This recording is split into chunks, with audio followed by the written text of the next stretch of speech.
제15장. 매 7년 끝에는 면제하라. 면제의 규례는 이러하니라.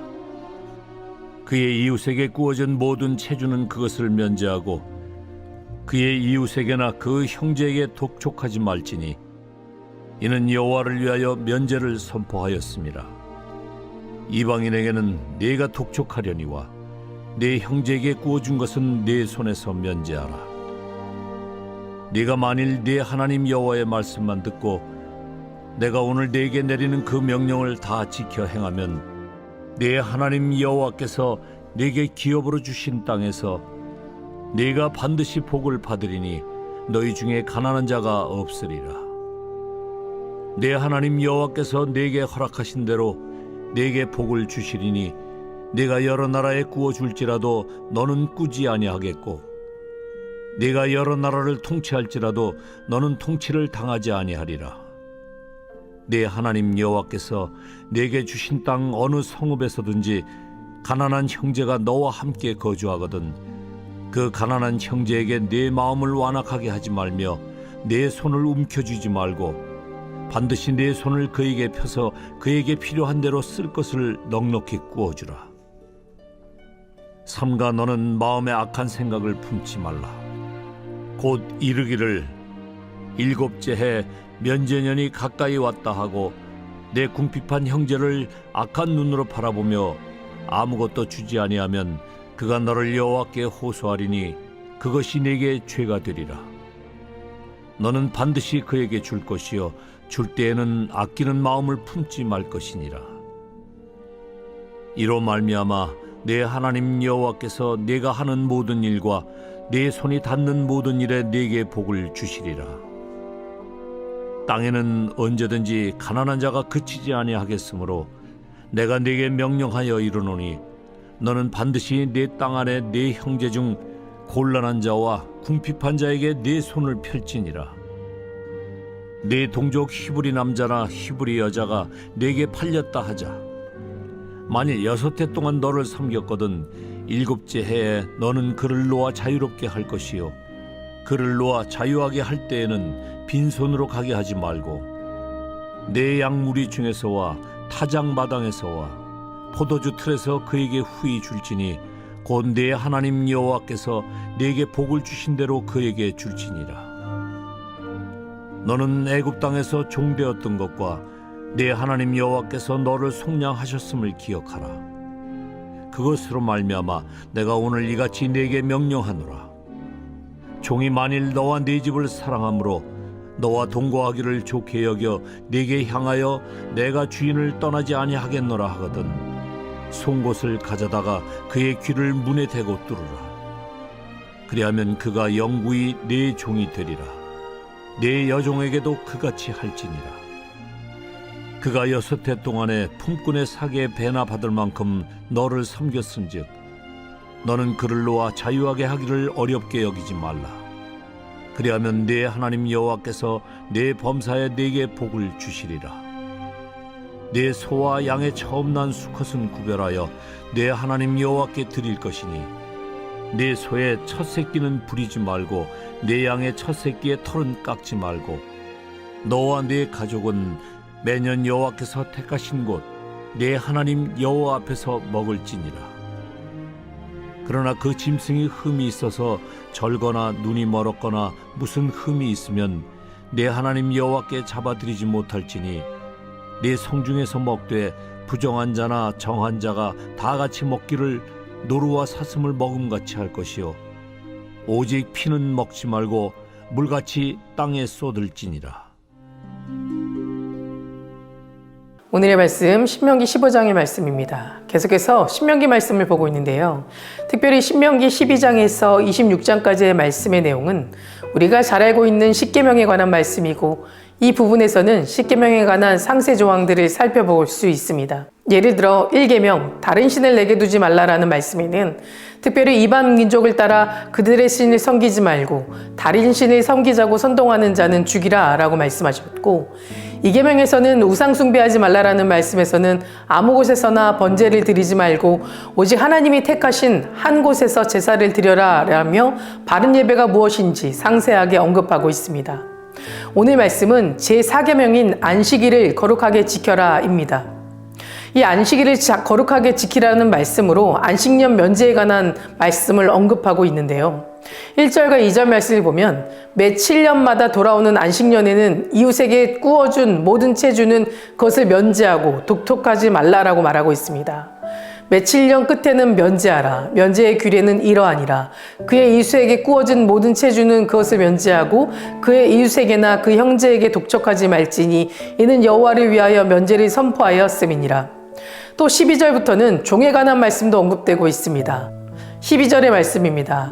내 동족 히브리 남자나 히브리 여자가 내게 팔렸다 하자. 만일 6해 동안 너를 섬겼거든 7째 해에 너는 그를 놓아 자유롭게 할 것이요. 6년 동안 종으로서 섬겼거든 7째 해에 너는 그를 놓아 자유롭게 하라라는 말씀인 겁니다.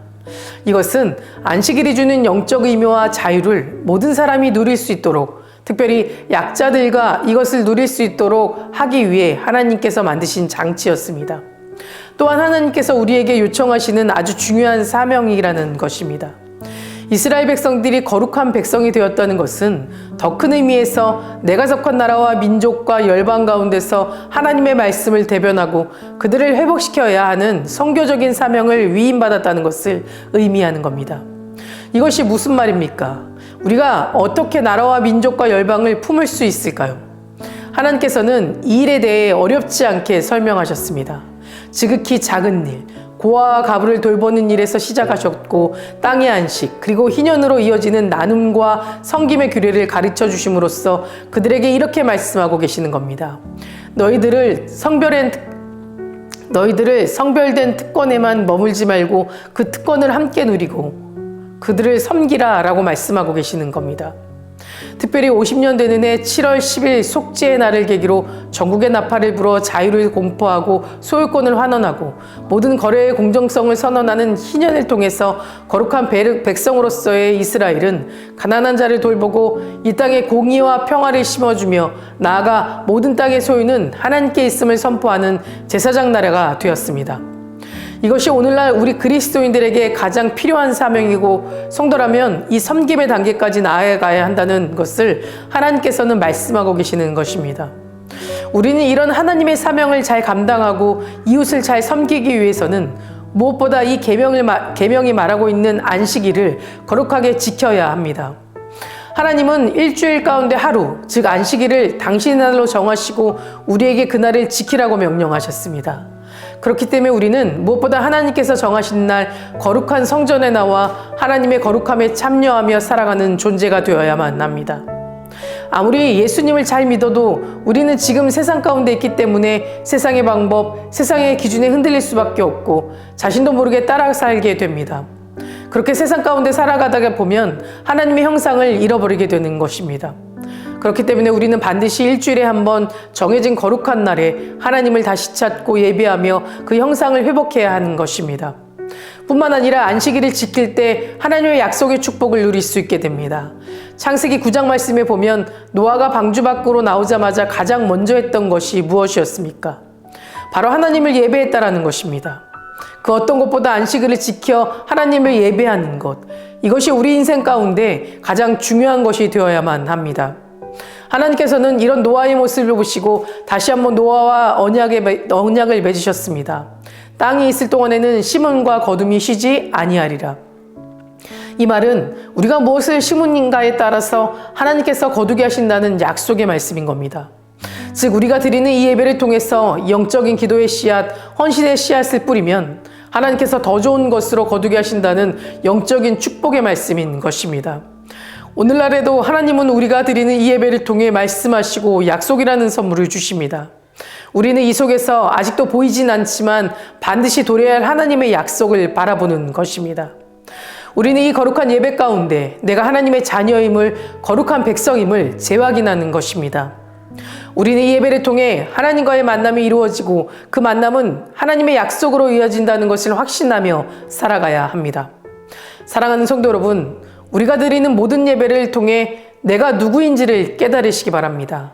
그리고 무엇을 갈망하며 살아가야 하는지, 어떤 약속의 말씀을 붙잡고 살아가야 하는지 하나님께 물어보고 기도하며 나아가는 저와 여러분 되시기를 간절히 소망합니다. 다 같이 기도하시겠습니다. 오늘은 화요일입니다. 화요일의 공동기도 제목은 교회를 위해서 함께 기도해 주시기 바랍니다. 교회의 부흥과 영적인 회복을 위해서 기도해 주시고 이 땅의 교회가 복음으로 돌아갈 수 있도록 또 선교와 전도의 문이 더욱 활짝 열릴 수 있도록 함께 기도해 주시기 바랍니다. 일하시고 자비로우신 하나님 아버지, 하나님의 사랑을 세상에 전하며 살아가길 원합니다. 말로만 하나님의 사랑을 전하는 것이 아니라 삶으로 실천하며 살아가게 하시고 어렵고 소외된 이웃을 위로하고 품을 수 있는 마음을 허락하여 주시옵소서. 하나님을 예배할 때 세상에서 더럽혀진 몸과 마음을 다시 거룩하게 변화시켜 주심을 믿사오니 예배하는 것이 기쁨이 되게 하여 주시옵소서. 특별히 우리 교회를 기억하여 주시고 선교와 전도의 문이 더욱 활짝 열게 하셔서 하나님의 복음을 전할 때마다 뜨거운 부흥의 역사가 일어나게 하여 주시옵소서. 성도님들이 믿음을 더욱 굳건하게 붙잡아 주시고 믿음의 공동체가 세워지게 하시며 그 안에서 위로받고 더욱 하나님의 말씀을 붙잡고 은혜를 나누는 예배하는 예배자 되게 하여 주시옵소서. 담임 목사님 사역 가운데 성령님 함께하여 주심을 믿습니다. 계획하시고 준비하시는 모든 사역마다 하나님의 능력이 나타나게 하여 주시고 함께 동력하고 중보하는 자들을 세워 주시옵소서. 말씀을 준비하고 선포하실 때 은혜로 채워주시게 하시고 그 은혜의 말씀이 듣는 성도님들의 삶 가운데 스며들어 변화되는 역사가 일어나게 하여 주시옵소서. 다음 세대 아이들의 믿음을 지켜주심을 믿습니다. 말씀으로 자라고 기도로 성장하는 아이들 되게 하시며 하나님의 말씀을 이정표로 삼아 옳은 길을 걷고 선한 것을 선택할 줄 알며 예배하는 것이 기쁨이 되는 아이들 되게 하여 주시옵소서. 암으로 치유받고 있는 박재순 권사님, 유은영 권사님, 이영수 권사님, 오유미 집사님, 박세현 청년, 유경미 청년 주님 깨끗이 치유해 주시고 끝까지 소망 가운데 기도하며 나아가게 하여 주시옵소서. 투석 중인 성도님들, 사고로 입원 중인 성도님들 힘을 더해 주시고 우울증, 공황장애, 불면증 겪고 있는 성도님들에게는 담대한 마음과 평안함을 허락하여 주시옵소서. 새벽마다 1000번째 드리며 간구하는 기도 제목에 응답하여 주시길 간절히 소망하며 이 모든 말씀 예수 그리스도의 이름으로 기도드립니다. 아멘.